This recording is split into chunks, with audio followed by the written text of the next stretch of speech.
Okay, I've got to take this off the mounting tripod, and time to get down and dirty underneath the sink. The tripod's too high. Okay, so let's just see what we got up here.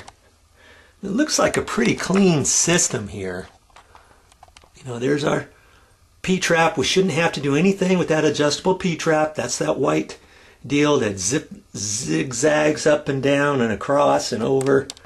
Okay, and see that drain line? That's like a heavy duty steel one, and it looks pretty good. I looked up here from before, and see this looks pretty nice. It looks like it kind of blends in there too, so if I don't have to replace that, I'm not going to. You know, take a look at yours. If it looks all old and decrepit, obviously go ahead and replace it. I'll talk to you a little bit more about that in a minute. Okay, but see this water valve? I love these kind of water valves. These are the kind where the flexible pipe screws right into the top of it. Now, the old days, back here at the old days, the gate valves were slightly different. Maybe they didn't have the threads right there. Maybe it came out with a bigger size and you can't use this down at the bottom, or it's on a flexible tube that's already connected on there. And you might think, uh-oh, what do I do now? How am I going to do it? That's why you've got to look underneath your sink first, you know, before you go to the store. And rest assured, whatever you have on your valves, if you take a picture of it with a camera or something, you can take it to the hardware store and show them what you got going on. Okay, and they'll help you with the parts. So see, what we're going to end up doing is we're going to turn these off. You turn them to the right, righty-tighty, lefty-loosey. Okay, I might as well just turn them off now. So I'm turning to the right, and that's shutting the water off. Generally on the right-hand side is cold, and the left one over here is hot. That's how most houses do it. And one time I got a kick out of it. It was backwards, and the faucets back then, you had to have the right one hooked up to the right pipe. Nowadays, you know, I mean, obviously if you have a 2-lever handle, you've got to do it the right way, okay?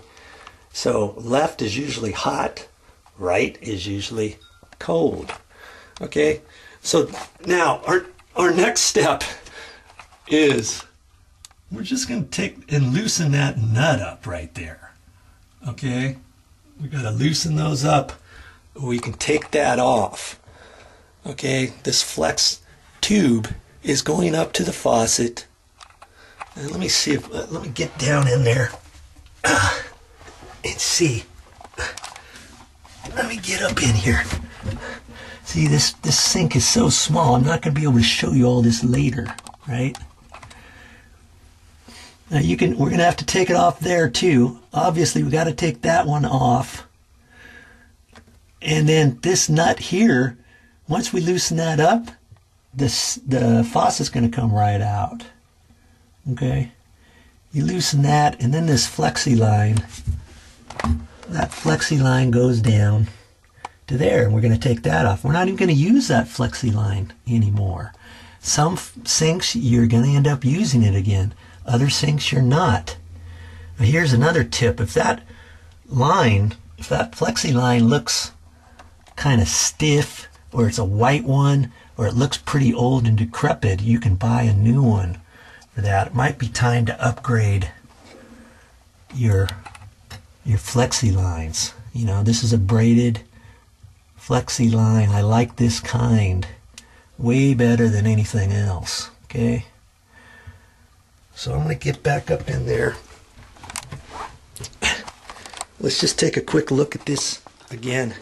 You remember this? These are screwed in there from before, and they should be plenty long to screw right down to the gate valve. Worst case scenario, if you had a different type of fitting, I guess you could unscrew this and maybe do something different. See, you could take this one. You could unscrew this right there. Then you could maybe do something different. I don't know exactly what you're going to do different there. You might not be able to do anything different, because this is what holds it right there to the counter. And you may just have to alter things, you know, a fitting or something that's your gate valve or whatever, you know. Okay, so I kind of like how this is. Some faucets aren't like that. Some might have a stiff copper tube that comes down about to there, and then it has another nut there, and then you connect the flexible lines that you have under the sink. You know, these lines, then you would be able to save. All right? It's all coming together here for us. All right, so I better get back under there and start unscrewing things. First thing I have to do, the first thing I think I'll do is I'll unscrew that top first. Not the white one, but the silver one. And see, I don't have very much room up there. I'm going to have to take a small pair of pliers or something like there and get my knuckles up there and all that. Well, I just happen to have a tool that you might find interesting. I'll show you that right now.